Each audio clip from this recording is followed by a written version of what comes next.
What is up, guys? B.E.A. Wanted to share with you a powerful thing that I read in a book the other day, the same book that I'm reading. It's about famous people. I've known this for a while now, but I just wanted to remind myself, and I wanted to share it with you guys as well. So it's about famous people who have failed, but now they are ultimately famous. They could be dead or alive. I'm going to mention a few names, but it just really gets to me because so many times when the things that we're passionate about, we tend to quit at the things that we're passionate about because it's too difficult of a process to get where we want to be. But certain people, like I'm going to mention, had the never quit mentality, and those kind of people are truly the people who will be successful in the long run. So a few names that stood out to me, I'm just going to name them off here. I put down Isaac Newton and Albert Einstein. Two of them maybe, arguably the smartest people in the world. Two of our famous scientists who we still follow ideas from and still take ideas from. Obviously they're dead, but we still take their wisdom, their knowledge, and we try to base it on our own lives and what the things in our life around us.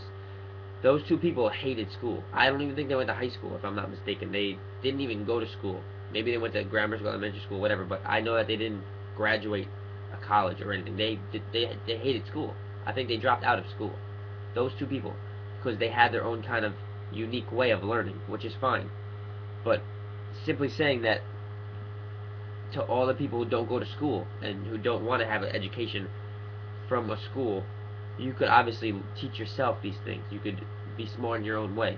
So that just amazes me how all of us follow these two guys, or at least a lot of us follow their philosophies and their methods on life, and they didn't even go to school. So that whole thing about, oh, you have to go to school, you have to go to college and stuff, that's BS to me, guys. If you want to be smart, you will be smart. You can find a way. If you want to find a way, you will find a way. So those two people, that was the first thought that I wanted to do. Another one was Oprah Winfrey. She got told that she was unfit for TV from, I guess, I don't even know who it was. There was a television reporter, some television reporter, wouldn't allow her show to be on his channel because she was unfit for TV. Oprah Winfrey, and look where she is now, guys. I'm sure that was probably the most popular channel for women and even men to watch over the last 15, probably 20 years. So it's very inspirational, her show, and it's very interesting. Everybody loved it. There's millions and millions and millions of viewers for that one show.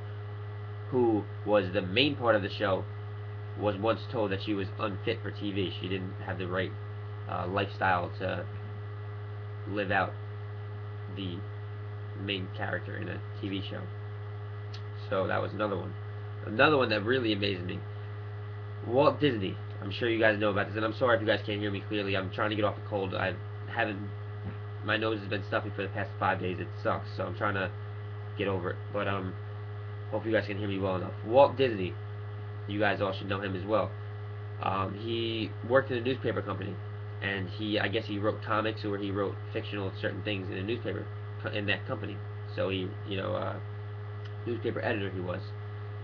So he got fired from that job one day when the leader of the company told him that he lacked imagination. He didn't have enough imagination to continue what he was doing with his job. He didn't have enough imagination to continue. Walt Disney, and as most of you should know by now, he is the owner of Disney World, and Disney World is in Orlando. I believe there's one out of the country as well. There's one in California, and Disney World is like the land of imagination. Kids go there every single day. Millions and millions of people wish to go there if they haven't yet. It's a adventure park, basically. It's a theme park for kids, for adults. I know many adults who love that. Mainly just all about imagination. It's just a wonderful place to go, to take your family, to go by yourself. Any situation, it is a beautiful place to go to. It's all about imagination and about magic in a way. Walt Disney was once told that he lacked imagination, and look at what he did. Michael Jordan, the poster up here that I have. I'm sure most of you guys know Michael Jordan. He's failed so many times in his life. It says it in his book actually too. How many times he's failed. 26 times the ball was passed to him just before the game ended, and he missed the shot. 26 times in his career. That may not sound like a lot, but to somebody who's that epic, who's that good, it's a lot. And I'm sure it was bothersome, definitely. What else? He missed 9,000 total shots in his career. In his, I believe he probably played 16 years, I would say, probably. I should know that, but I don't know. I think he played just around 16 years, right around that number. But he missed 9,000 total shots in his career, and not even mentioning, got cut from his high school basketball team.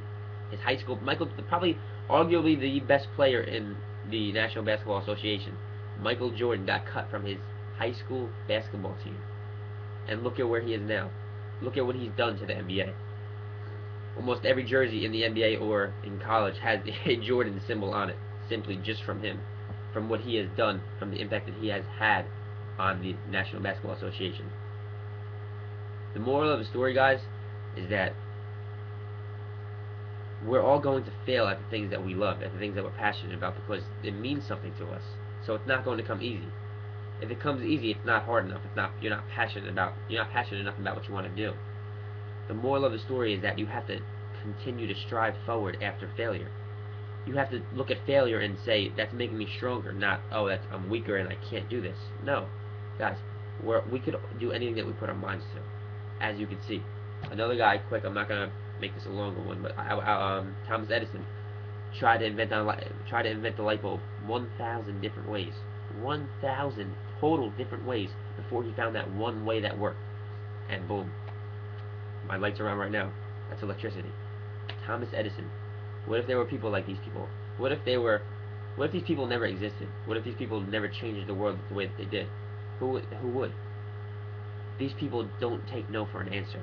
They have the unstoppable, never quit work ethic that they just won't accept failure as a permanent thing, because in the end they want to ultimately be successful. So they could accept failure temporarily because they learn from that. They grow from failure.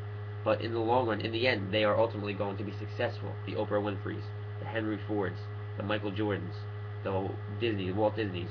These people failed, just like we do every single day. They failed. But they learned from it and they grew from it. They didn't tuck their tail between their legs and say that they're not good enough. We can do anything that we truly are passionate about.